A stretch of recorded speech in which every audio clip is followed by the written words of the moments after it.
The ceremonial chamber of the Velkari throne ship hummed with bioluminescent light as Lewis McKenna stood before the assembled court. His human frame looked almost fragile among the towering, chitinous forms of the alien nobility. Each Velkari stood nearly 8 feet tall, their exoskeletons shimmering with iridescent patterns that shifted with their emotions, currently displaying the deep purples and golds of profound gratitude mixed with something darker: possessiveness. Queen Thessera descended from her crystalline dais, her forearms moving in perfect synchronization. Her compound eyes, capable of seeing spectrums humans could barely imagine, fixed upon Lewis with an intensity that made him want to step back. He didn't. Humans didn't retreat even when every instinct screamed danger. Lewis McKenna of Earth. The Queen's voice resonated through translation implants, though her natural speech created harmonic frequencies that made his bones vibrate. You have done what no Velkari could. You have saved our future. 3 weeks ago, Lewis had been nothing more than a maintenance technician aboard the human freighter Steadfast Horizon. Then came the distress signal. A Velkari royal transport under attack by Kresh raiders. Protocol said to report it and move on. Humans and Velkari had diplomatic relations, but they weren't allies. Not really. Orla Chen, the Horizon's pilot, had looked at him across the bridge, her dark eyes asking the question neither wanted to voice. They were a crew of 12 on an aging cargo hauler. The Velkari were an empire spanning 40 systems. We can't just leave them, Lewis had said quietly. Captain Rodriguez had cursed in 3 languages, but he'd changed course. The Kresh had already breached the Royal Transport's hull when the Horizon arrived. Lewis had volunteered for the boarding party, not because he was brave, but because he was small enough to fit through the damaged airlock and fast enough to maybe make a difference. The Velkari Royal Guards were dying, their biological armor no match for Kresh plasma weapons at close range. He'd found Princess Yavara in a sealed chamber, barely alive, her chrysalis damaged and leaking vital fluids. She was in the middle of her metamorphosis into adulthood, the most vulnerable time in a Velkari's life. Without immediate intervention, she would die, and with her the direct bloodline of the Velkari throne. Lewis hadn't known Velkari biology. He'd known human first aid and improvisation. He'd used emergency sealant from his repair kit, jury-rigged a filtration system from life support components, and literally held the princess's chrysalis together with his bare hands, while Orla and the others fought off the Kresh boarding party. 14 hours. That's how long he'd stayed in that chamber, hands cramping, back screaming, while his suit's oxygen reserves dwindled to critical levels. He'd talked to the unconscious princess the whole time about Earth, about his sister back home, about anything to keep himself awake and focused. When Velkari reinforcements finally arrived, they'd found him passed out from hypoxia, arms still wrapped around the royal chrysalis. Now, standing before the Queen, Lewis understood that his act of desperation had created something unprecedented.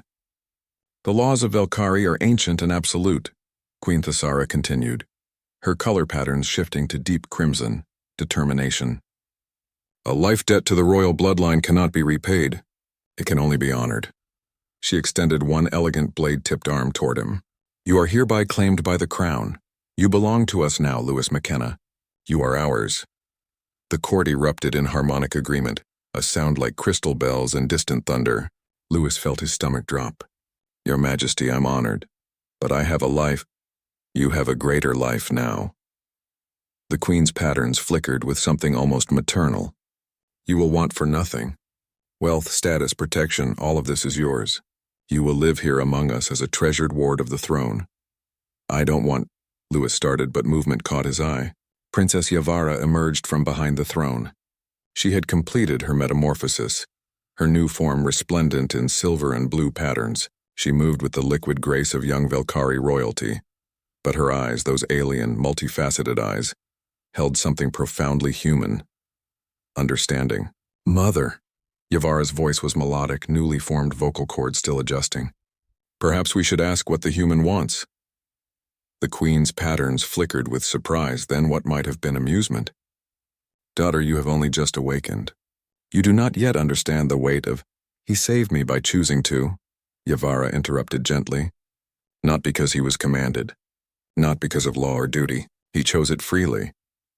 She approached Lewis, and he could see his own reflection repeated 1,000 times in her eyes. Isn't that the human way? Choice? Lewis found his voice. I appreciate everything, Your Majesty, truly, but I'm not a possession. Humans, we don't belong to anyone. The silence that followed felt dangerous. The court's harmonic frequencies dropped to an ominous bass rumble. Queen Thesara's patterns darkened to near black, anger or perhaps confusion. Then Orla's voice crackled through the chamber's comm system. Louis, you okay down there? Because the Horizon's ready to depart and Rodriguez is getting antsy. Louis smiled. His crew, his ship, his choice. Your Majesty, he said carefully, I don't want to be owned by the Velkari throne, but I'd be honored to be your friend. For a long moment the Queen simply stared. Then her patterns exploded into brilliant gold, genuine surprise and something remarkably like respect. Friend, she repeated the word slowly as if tasting it. Then she laughed, a sound like wind chimes in a storm. The human offers friendship where we offer dominion. How perfectly human. She inclined her head, a gesture of equality. Very well, Louis McKenna. You are not ours, but you are always welcome among us. As Louis left the throne ship and returned to the Horizon, Yavara watched from the observation deck. Her patterns glowed soft silver, hope. He'll return, she said quietly. How can you be certain? The Queen asked. Because he chose to save me once. Humans always return to finish what they started. Yavara's patterns brightened. And next time he'll choose to come back. That's worth more than any claim of ownership.